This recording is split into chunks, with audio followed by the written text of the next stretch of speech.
बघा, आज आपण बनवले आहे पांढऱ्या वाटाण्याची तर्रीवाली मस्त रसदार उसळ.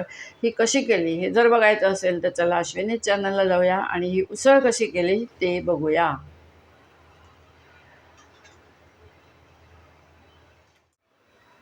नमस्कार, मी अश्विनी चॅनलवर तुमचं खूप मनापासून स्वागत करत आहे. आज आपण बनवणार आहोत पांढऱ्या वाटाण्याची उसळ. त्यासाठी लागणारं साहित्य मी इथे ठेवलेलं नाही आहे. उसळ करता करता आपण साहित्य बघायचं आहे. प्रथम हे वाटाणे आपण शिजायला लावायचे आहेत कुकरमध्ये. बटाटेही त्याच्यातच घालायचे आहेत. बटाटे स्वच्छ धुवून घ्यायचे आहेत. वाटाणे आणि बटाटे पहिले शिजवून घेऊया, मग बघूया पुढे काय करायचं आहे ते.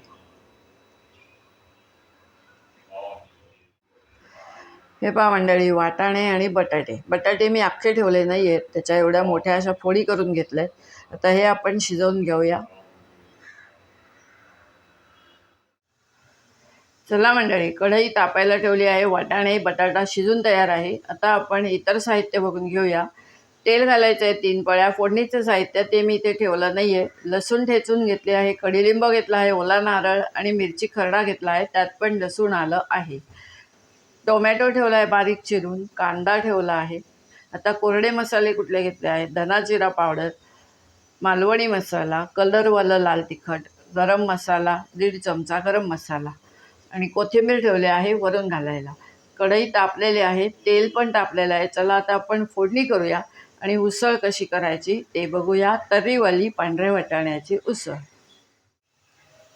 आपलं तेल तापलं का ते पाहूया. गॅस थोडासा मोठा करत आहे. आपली मोहरीची तडतड चालू झालेली आहे. आपण फोडणीसारखी फोडणी करायची आहे.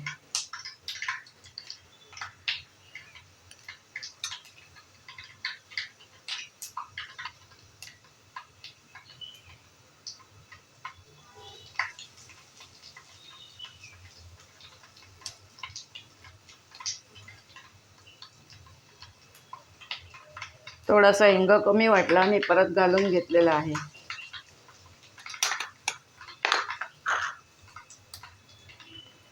आता आपण याच्यामध्ये ओला नारळ, मिरचीचा खरडा, लसूण आणि कडीलिंब सगळंच घालून द्यायचं आहे.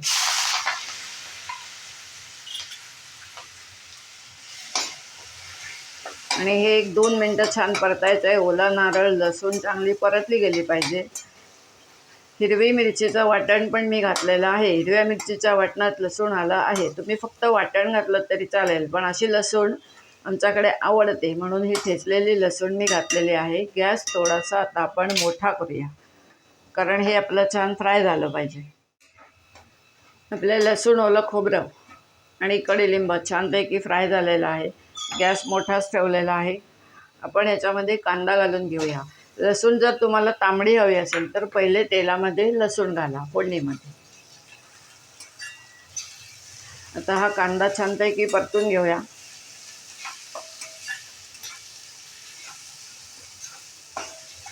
आता कांदा परतण्यासाठी थोडंसं आपण ह्याच्यात मीठ घालून घेऊया.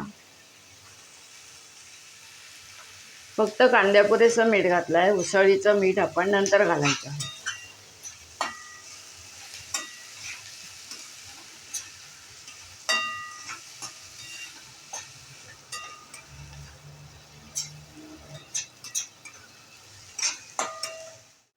मंडळी, कांदा चांगला फ्राय झाला आहे. कच्चा कांदा ठेवू नका फक्त.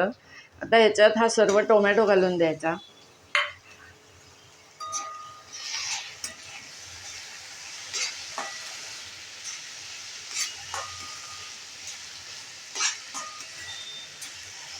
आता याच्यामध्येच आपण गरम मसाला सोडून सगळे मसाले घालून द्यायचे आहेत.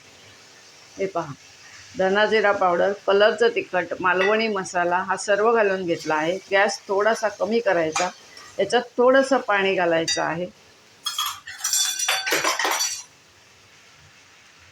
वाटाणे शिजवलेत त्याचंच पाणी मी ह्याच्यात घालून घेतलं आहे, म्हणजे आपले मसाले जळणार नाही. गॅस फक्त कमी करायचा आहे.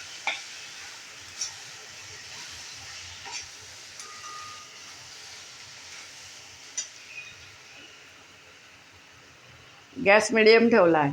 त्याच्यामध्ये परत मीठ घालून घेऊया. ह्याच्यात आपण 3दा मीठ घालायचं. आता हे छान फ्राय होऊ दे. इथेच उभं राहायचं आहे, गॅस मिडियम ठेवायचा आहे आणि हे ढवळत राहायचं आहे. आपले मसाले, कांदा, टोमॅटो सगळं एकजीव झालं पाहिजे. जर तुम्हाला ग्रेव्ही करायची असेल तर कांदा टोमॅटोची ग्रेव्ही करा. ती या फोडणीमध्ये घालायची. लसूण फक्त ठेचून घालायची. पण ती ग्रेव्ही केली तरीसुद्धा ती ग्रेव्ही शिजायला पाहिजे. आपण जे पांढरे वाटाणे आणि बटाट्याच्या अशा फोडी करून घेतल्या आहेत. मी सालासकट मी ठेवलं नाही आहे, कारण नाही म्हटलं तरी सालाची माती थोडीशी ह्याच्यामध्ये जाते, म्हणून सालं काढलं आणि फोडी करून घेतल्या. वाटाणे एकदम छान शिजलेले आहेत, हे पहा. आता हे सर्व मिश्रण आपण कढईमध्ये घालून घेऊया आणि गरम पाणी घालायचं ह्याला, एवढं एक ध्यान द्या. हे पहा मंडळी, आपण वाटाणे बटाटा सर्व या कढईमध्ये घालून घेतला आहे. आता आपण गॅस मोठा करूया, कारण आपण गॅस लहान ठेवला होता. पाण्यासकट ह्याच्यामध्ये घालून द्यायचं आहे.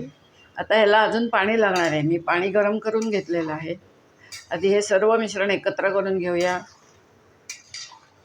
अशी बनवायची पांढऱ्या वाटाण्याची उसळ. ही 2 पद्धतीने बनवता येते. आता मी कांदा टोमॅटो लसूण आलं असं घालून केलं आहे, पण ही गोडा मसाल्यावर पण करता येते. फोडणीसारखी फोडणी करायची. हे मिश्रण त्याच्यामध्ये घालायचं आहे. गोडा मसाला, धना जिरा पावडर आणि गूळ, ओला नारळ याच्यावरही ही उसळ करायला येते.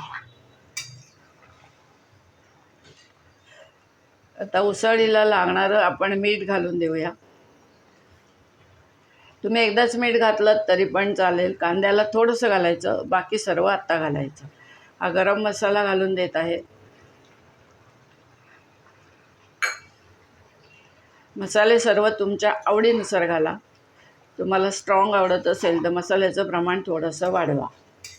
आता ह्याला कलर आला आहे लाल, पण ते तिखट नाही आहे, कलरवालं तिखट घातलेलं आहे. आता गरम पाणी ओतून घेऊया.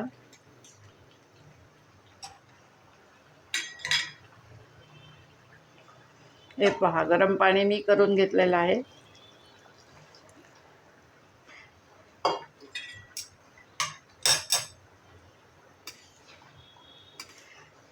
आता हा बटाटा मोडून आहे म्हणून मी ते कालथ्याचा वापर केला आहे. जर तुम्ही आत्ताच पळी वापरली किंवा चमचा वापरला तर हा बटाटा शिजलेला आहे, हा ह्याच्यामध्ये मॅश होऊन जाईल. आता वरून कोथिंबीर घालायची की आपली उसळ तयार होईल. ही उसळ एक 10 ते 15 मिनटं छानपैकी उकळली पाहिजे, एवढं एक ध्यान द्या.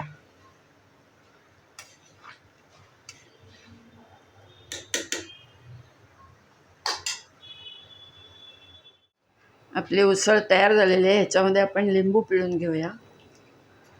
आपण ह्याच्यात आंबटपणाला काहीच घातलं नाही. मी लिंबू घालून घेतला आहे. चिंच घातले तरी पण चालून जाईल. वरून घालूया कोथिंबीर.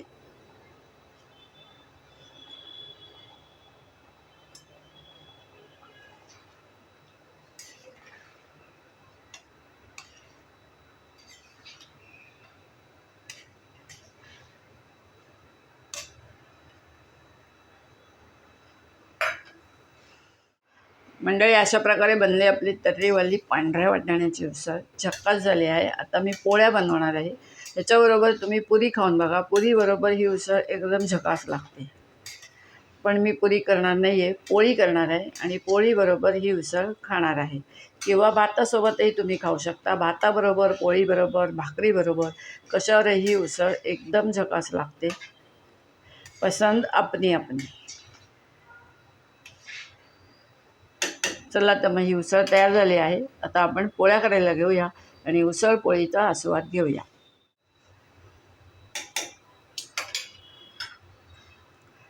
या पद्धतीने बनली आपली पांढऱ्या वाटाण्याची उसळ. एकदम झकास झाली आहे. सोपी पद्धत आहे, एकदम साधी पद्धत आहे. आवडल्यास नक्की लाईक शेअर सबस्क्राईब करायला विसरू नका.